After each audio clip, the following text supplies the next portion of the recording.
Howdy, folks. This is your old pal, the Fabulous Happy Man.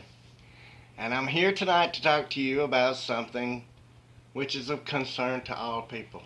Self-defense. The best way to defend yourself and the best move you can make in your self-defense is to just run away if you can. However, if you can't run away,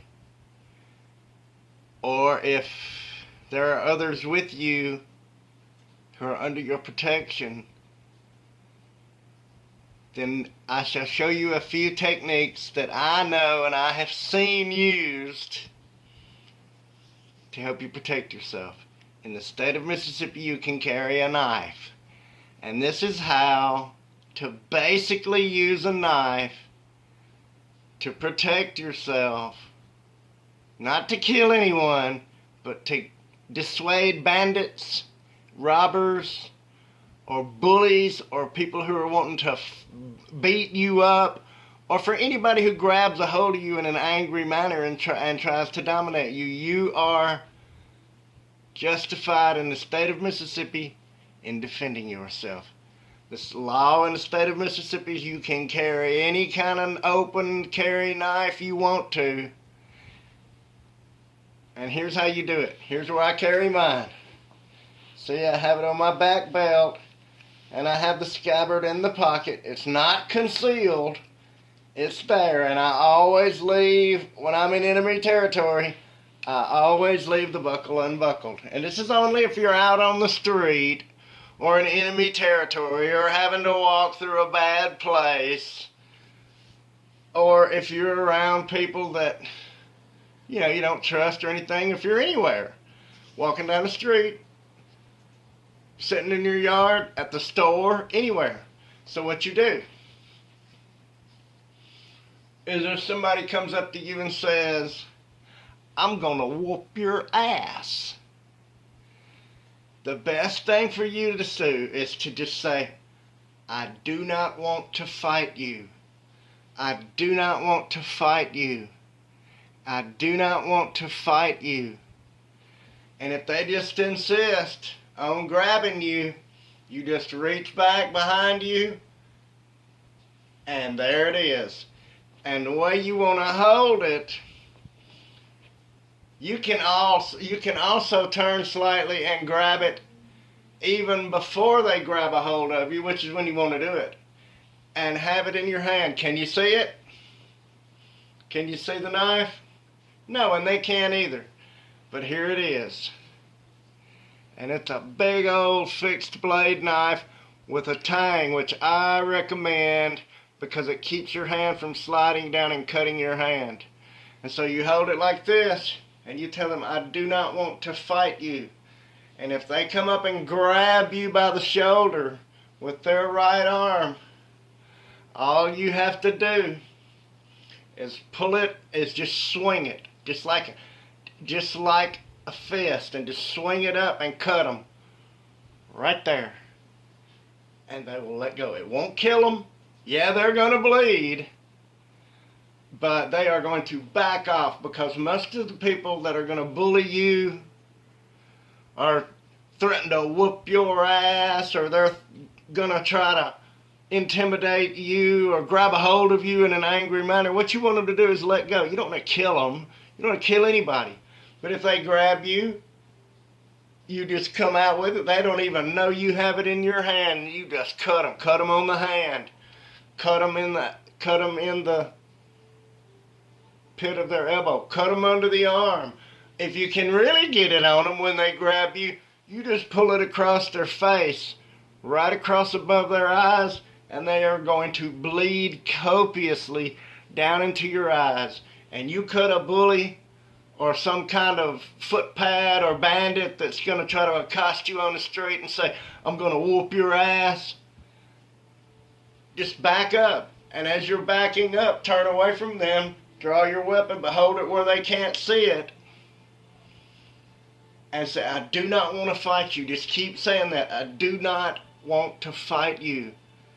And when they grab a hold of you, don't be afraid. That's the main thing. Don't be afraid. but you've got this in your hand. They cannot see it. You're not going to... The worst thing you can do is try to stab somebody. If you stab somebody in the ribs, you're probably not going to get your knife back. It's going to get jammed in there. And if you stab them in the stomach, their double layers of abdominal rectus are probably going to clamp down on it, and you won't get it back. And you don't want to kill them. You don't want to stab them. Stab them is what maniacs do to people they want to kill. You want them to leave you alone and go away.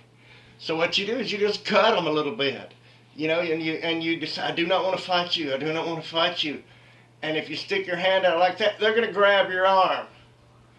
And when they grab your arm, you pull it back and you just come in with the slice, just like that. Just like that. Just like you're punching them in the face with a fist. I mean, you can cut them up around the throat if you can get to it.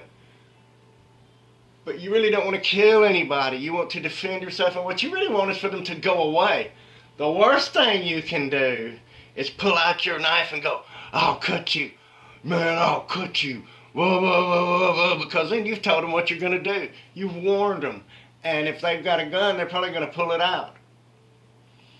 Okay? And if they come up to you and they have a gun and they say, give me all your money, motherfucker, or I'll shoot you. Well, usually most people, their strong hand is their right hand, and they're going to be like this. So what you do is you start backing up and say, you back up. You back up. You don't walk forward. You make them walk towards you, which puts them at a disadvantage as they are advancing. And it is easier to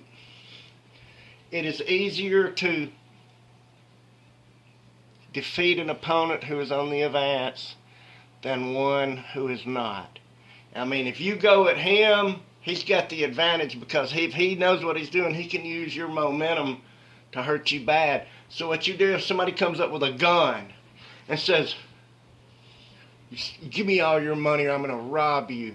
Well, what you do is you say, okay, man, okay, please don't shoot, please don't shoot, please don't hurt me. Don't be afraid to say that. Say, please don't shoot. You start backing up. And of course, he's got the gun, but you start backing up and you turn slightly this way so he can't see what you're doing. You take your wallet out and you throw it on the ground right between you.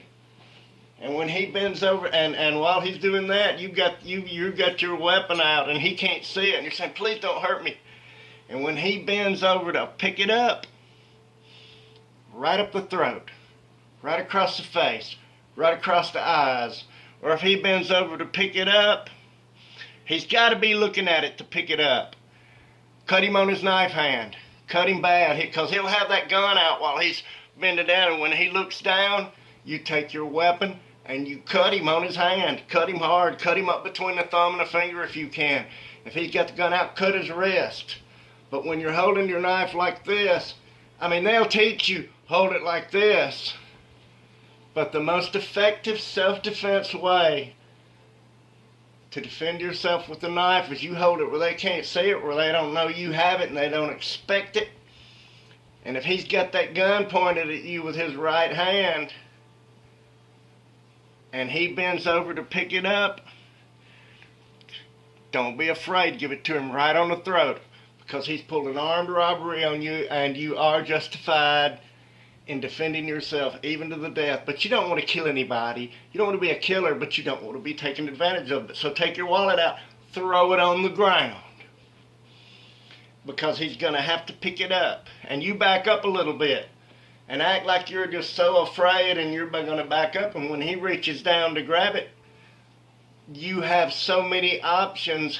You know, he's got that gun out with his right hand, and you can just cut him right on the inside of the wrist. When he bends over like that, you can cut him under the left arm. Or when he bends over like that and he's got that gun out, and you've got this knife and he's facing this way and he's got that gun pointed at you, you cut him right under the arm, and you'll cut those tendons in the arms. It'll be just floppy and useless as an old noodle. Or cut him on inside of the elbow. He'll be just floppy, or you can cut him on the hand. If you stab him in the hand, you're probably not going to get your knife back. And if he's badass, he's going to take it out and he's going to kill you. And you don't want to kill him, you want him to go away. So what you do is,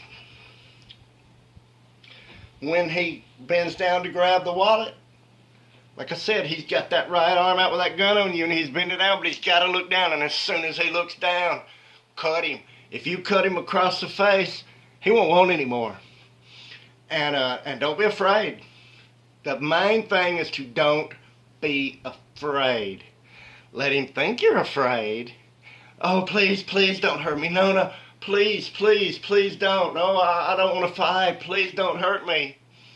But like I said, as soon as he bends over to grab it, you step in. And if you keep your body to the side, he'll never see your weapon. And when he reaches down, like I said, he's going to reach down like this. You can get him right across the throat, inside of the elbow, inside of the shoulder, inside of here, inside of any of his joints. You can even come up in his crotch with it. But you don't want to stab him. And you don't want to come at him with your knife like this. Because if he knows anything, all he has to do is just slap your arm down and get up in there on top of you. Or he's going to shoot you. If he sees the knife, he's going to shoot you. So that's why I say you want to turn your body to the side with your hand out. You pull that wallet out, and while you're doing that, you pull your knife out. And you hold it like this where he can't see it. And when he bends over, like I said, to grab it, you can grab him by the hair and cut him upside the throat, which is probably going to kill him. Or you can grab his arm and you cut him. But you cut anybody, I don't care who they are. I mean, you have to be tougher than hell to keep going after you've been cut, especially on the inside of the... If you cut him on the inside of the elbow, that's going to render every tendon and ligament below that useless. If you cut him up in the brachial complex, his whole arm's just floppy. If you cut him on the inside of the leg, you're going to scare the hell out of him. But if you cut him across the face, you cut him up above the eyebrows, that's not going to really hurt him at all. But he is going to bleed copiously down in his eyes. And most of the kind of people who are going to try to rob you, or bully you, or whoop your ass, they're afraid. They're cowards. That's why they do that. And a man that is going to rob you, he's got the adrenaline going anyway, you know, because that's some heavy-duty shit to pull an armed robbery on somebody. And you just, please don't, no, don't hurt me, please, please, please, please. And like I said, you throw your wallet on the ground, and if you've got like a bunch of dollar bills in your pocket, throw them down too and scatter them around. And back up and keep backing up, because once he's focused on that, he's going to bend over and pick it up. Like I said, you can get him. But hold your knife like this where he can't see it. Because if he sees the knife and he's got a gun, he's going to shoot you. And here's the thing about guns. I've been around them. Somebody comes up with a gun, they are either going to shoot you immediately, or they're not going to shoot you. If they pull out the gun and start shooting, hey man, your chances are moot, man. You gotta just be on the bounce. Be on the bounce. And maybe survive. But if they pull out the gun and they start doing a bunch of talking, saying all this, that, and the other, they ain't gonna shoot nobody. They're more afraid than you are. And like I said, you take your wallet and throw it on the ground. Or you say, oh, no, please don't hurt me, please don't hurt me. And when they'll get bold and brash then, and the minute they get close to you, you got to just strike like lightning and hit them on that gun. They're holding their gun. If they're holding their gun like this, that's even better. You just come right up on there, just like that. Or if they're holding it like this, just like that. And, once you start slicing them, don't stop. You don't want to kill anybody, but you slice it most anybody up around the face, and they're done. And this is practical self-defense with a knife for people who are not violent, but you just gotta not be afraid. Don't be afraid. That's the main thing. Keep your weapon sharp and practice. Practice doing this. Practice drawing that weapon. Practice it. You know, how quickly can you get it out? See, what you want to do is grab it like this right here. And when you pull it, you want your side turned away from him so he can't see it. And you hold it like where he can't see it. See, you can't see that. I'm standing there like a regular guy. You can't see it at all. But look what I got. I got a pig sticker. And it's sharp as a tack. And you don't want to kill him, you want to cut him. And there's no law enforcement agency in the world that is going to arrest you for defending yourself. And that's practical self-defense using a knife. Now, there are many more specific techniques where if you're up against a person with a knife, you know, you're probably going to get cut and you'll probably have to kill that guy. But as far as bullies, footpads, or robbers, armed or unarmed, you know, even if he's got a knife and he says, "Give me money, I'll cut you." It's like, throw it on the ground. Throw it on the ground and then just act like you're just about to start crying. In fact, if you can cry, start crying. "Oh, oh, oh, please don't." And the minute he bends over, just let him have it. And see, if you're holding your knife like this, what they call, and they'll tell you, "Oh, do it like this and keep between," but he can kick it out of your hand. It's hard to slice with it, and what you don't want to do is chop somebody. You don't want to go chopping with a knife. And when you do like that, it makes all of your strokes have to be downstrokes. Downstrokes. And that means you got to waste all this time with your hand up here doing these downstrokes. And he's liable to see it if he's quick. But if you hold it like this, and you're like this, all your strokes are upstrokes. Upstrokes. Even on the neck, you can come right up the side of his neck. Cut him on the mouth, cut him on the face, cut him on the nose. But the best thing to do is cut him where he can't use his arm. You know, if he's used that, and you want to cut the weapon arm. If he got the weapon on you, the minute he is not looking at you and looking down, you cut him. Cut him hard. And slice him right through there. And if he's got on a leather jacket or something and you think, well, and he bends over, you want to cut him on the face. You know, cut him right up. Cut him on a line right from there up across his eye. And, you know, facial wounds just bleed like a fountain, and it's going to scare the hell out of him. And, you know, if he's got a gun, you can get away. If he ain't got a gun, he's going to run away. And the best thing to do is to act like you're afraid. And throw him off his game. And don't be afraid. And that's the first lesson in practical defense with a knife. Thank you very much, and I hope that this information can help anyone. Thank you, and rock on.